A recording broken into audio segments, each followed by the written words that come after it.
श्री शिवाय नमस्तुभ्यम। नमस्कार दोस्तों, स्वागत है आपका अपने यूट्यूब चैनल पूजा और उपाय में। दोस्तों, इस वीडियो में सावन शिवरात्रि के दिन पार्थिव शिवलिंग का पूजन अभिषेक कैसे करना है वो आपको पूरा संपूर्ण विधि दिखाने वाले हैं। देखिए दोस्तों, सबसे पहले सावन शिवरात्रि 2025 में जो है वो 23 जुलाई को मनाई जा रही है। इस दिन पूज्य गुरुदेव पंडित प्रदीप मिश्रा जी ऑनलाइन पूजा अभिषेक कराएंगे पार्थिव शिवलिंग का, जो कि शाम को 7 बजे होगा। आस्था चैनल पर आप उसको देख सकते हैं। ये तो हो गया। आप चाहें तो गुरुदेव के साथ में पूजा कर सकते हैं, उनके साथ साथ ही, और चाहें तो आप स्वयं अपने घर पर बिना देखे खुद से भी पूजा कर सकते हैं आसानी से, सरल विधि में, कम सामान, उसके साथ, लेकिन आपका पार्थिव शिवलिंग का पूजन हो जाएगा। तो कैसे, देखिए, सबसे पहली ज़रूरत होती है, इस दिन हमें पार्थिव शिवलिंग का अभिषेक करना बहुत ही शुभ माना जाता है। तो सबसे पहली ज़रूरत होती है हमें पार्थिव शिवलिंग का। तो कैसे बनाना है पार्थिव शिवलिंग मिट्टी का, ये देखिए, हमें गमले में से या किसी भी स्वच्छ स्थान की मिट्टी ले लेनी है, साफ़ सुथरी स्थान की। उसमें थोड़ा सा गंगा जल डाल के उसको शुद्ध कर देना है, और आप देखते चलिए कैसे उसको आकार दिया है। तो आप चाहें तो केवल लिंग का आकार दे करके भी शिवलिंग बना सकते हैं, नहीं तो पूरा इस प्रकार से विधिवत जलाधारी बनाकर आप बना लेंगे। शिवलिंग कैसे बनाना है आपको पूरा करके दिखाया हुआ है। जब भी शिवलिंग बना ले, ऊपर जो है उसको अक्षत या फिर पार्थिव बेलपत्र ज़रूर आपको रख देना चाहिए, नहीं तो आपसे पहले बोलते हैं कि इंद्रदेव पूजा कर जाते हैं। तो इस तरह से जो है आप एक मिट्टी के शिवलिंग का निर्माण कर लीजिए। पूरा ना बन पाए अगर, तो केवल लिंग का आकार देकर उतना ही बना लें जितना आपसे हो सके। जैसा कि आपको बताया, आप शाम को गुरुदेव के साथ भी पूजा कर सकते हैं, नहीं तो अगर आपको दिन में समय मिलता है, जब भी सुबह से शाम तक, या शाम को आप स्वयं करना चाहते हैं, नहीं देख कर सकते हैं, तो आप स्वयं से भी अभिषेक कर सकते हैं। पार्थिव शिवलिंग का पूजन बहुत फलदायी होता है, जो कि सावन शिवरात्रि के दिन आप पूजा करते हैं तो आपको मनोवांछित फल की प्राप्ति होती है। सबसे पहले आपको जल से स्नान करवाना है भोलेनाथ भगवान को, उसके बाद गंगा जल से स्नान करवाइए। फिर आपको दूध से स्नान करवाना है, दही से, घी से, शहद से और शक्कर से या गुड़ से, किसी भी चीज़ डाल दीजिए। इस तरह से पूरा विधि विधान से आपको पंचामृत से स्नान करवाना है। भगवान भोले भंडारी का अभिषेक बहुत ही महत्वपूर्ण माना जाता है। अगर आपको गाय का दूध मिल जाता है तो बहुत अच्छा माना जाएगा। गाय के दूध का सामग्री मिल जाती है, जैसे दूध, दही और घी, नहीं तो आपको जो भी मिलती है तो आप जो है उससे करके कर लीजिएगा अभिषेक, इस प्रकार से, ठीक है। और उसके बाद में जो है आपको अंत में शुद्धोदक स्नान करवाना है, यानी कि जल से स्नान करवा के शिवलिंग को हम साफ़ कर लेते हैं भोले बाबा को, क्योंकि उसके बाद हमें उनका श्रृंगार करना होता है, भोले भंडारी भगवान का।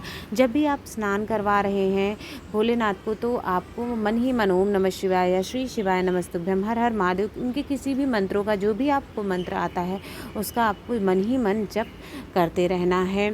इस प्रकार से आप अभिषेक करेंगे, ठीक है। फिर आपको भगवान भोलेनाथ को जब आप शुद्ध करा देंगे, उनका श्रृंगार करेंगे, तो सबसे पहले पीला चंदन से आप जो है गणेश भगवान का दाहिनी तरफ स्थान होता है, वहाँ पर टीका कर दें। कार्तिकेय भगवान को, माता अशोक सुंदरी को, पार्वती माता का हस्तकमल, और फिर अंत में जो है शिवलिंग पर त्रिपुंड बना दीजिएगा। पीले चंदन का उपयोग करेंगे हम, शिवलिंग पर जो है सिंदूर वगैरह नहीं लगाते हैं, तो इसलिए जो है पीले चंदन का उपयोग करते हुए हम त्रिपुंड आदि बना देंगे। फिर हम बेलपत्र चढ़ाएंगे। आप 3, 5, 7, 11 जितने बेलपत्र आपके सामर्थ्य है उतना बना सकते हैं, उतना चढ़ा सकते हैं। बस ध्यान रखना बेलपत्र खंडित ना हो, उसमें 3 पत्तियां जो होती हैं वो जुड़ी हुई होनी चाहिए। आप पीले चंदन से उस पर ओम बना सकते हैं, पत्तियों पर लिख सकते, स्वास्तिक बना सकते हैं, या फिर बिंदी लगा सकते हैं, और इस तरह से अर्पित करिए कि चिकना भाग जो है वो शिवलिंग को टच करे। इस प्रकार से आप को चढ़ाना है। उसके बाद आप शमी पत्र चढ़ा दीजिए, और साथ ही साथ में आप जो है एक धतूरा चढ़ा दीजिए। आपको मदार के फूल, पत्ते कुछ भी मिल जाते हैं आप वो चढ़ा दीजिए, भांग के पत्ते मिल जाते हैं वो चढ़ा दीजिए। साथ ही साथ में आपको शिवलिंग पर अक्षत जो होते हैं ना, चावल, वो भी चढ़ाने हैं। आप चाहें तो 108 चावल के दाने चढ़ा सकते हैं, क्योंकि 108 का भी अपना एक विशेष महत्व होता है। और गेहूँ चढ़ा दीजिए, और उसके ऊपर गेहूँ के दाने जो कि स्वर्ण के समान माने जाते हैं।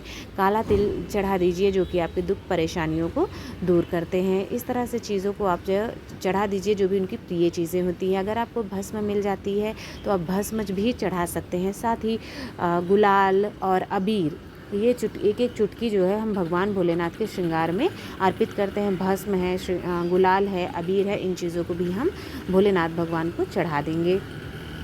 साथ ही एक धतूरा उनका प्रिय होता है, चढ़ा देते हैं। इस प्रकार से अर्पित करने के बाद देखिए हम जो है गुलाब के फूल भगवान भोलेनाथ का प्रिय होता है सफ़ेद फूल, हम भगवान भोलेनाथ को सफ़ेद फूल अर्पित करेंगे।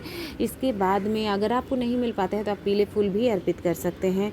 लाल फूल ले लीजिए गौरी माता के लिए चढ़ाने के लिए। लाल फूल अगर नहीं हो पाता है तो गुलाब का फूल जो भी मिल जाता है वो आप चढ़ा दीजिए इस तरह से। ठीक है दोस्तों, तो ये तो हो गया आपको फूल माला जो आप अर्पित कर देंगे। अंत में जो है आपको जो है दक्षिणा चढ़ानी है, वहाँ पर जो भी आपकी सामर्थ्य होती है दक्षिणा चढ़ा दीजिए।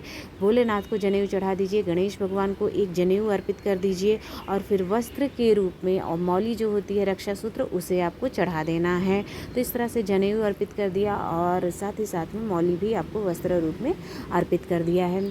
फिर बारी आती है भोग प्रसाद की। तो गुरुदेव ने देखिए बताया है 5 प्रसाद आपको चढ़ाना है, 5 फल प्रकार के फल। आप चाहे तो 5 प्रकार के फल लीजिए, नहीं तो 5 काउंटिंग में फल ले लीजिए। जैसे कि 5 केला ले लीजिए, 5 आम ले लीजिए या 5 अमरूद ले लीजिए, ऐसा कुछ। अगर 5 प्रकार के अरेंज कर सकते हैं तो फिर बहुत अच्छा है कि 5 प्रकार के आप फल लीजिए। और मीठा जो है कोई मीठा भोग भी ज़रूर तैयार कर लीजिएगा। आप अपने घर में भी बना सकते हैं मिठाई, कोई भी हलवा भी बना सकते हैं या फिर बाहर से भी मंगा करके आप, जैसे लड्डू हो गया, पेड़ा हो गया, बर्फ़ी आदि, आप कोई भोग ला करके अर्पित करने के लिए रख लीजिएगा। इस प्रकार से हम भोग प्रसाद आदि अर्पित कर देते हैं महादेव को और अंत में जो है भगवान भोलेनाथ की कपूर से जो है हम आरती कर लेंगे।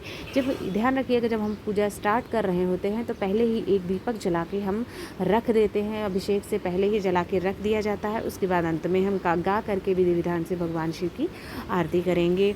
अंत में दक्षिणा समर्पित कर देंगे अपनी सामर्थ्य के अनुसार। तो इस प्रकार आप जो है स्वयं से अपने आप से पार्थिव शिवलिंग का पूजन अभिषेक घर पर खुद से कर सकते हैं और नहीं तो आप पूज्य गुरुदेव के साथ भी अभिषेक कर सकते हैं।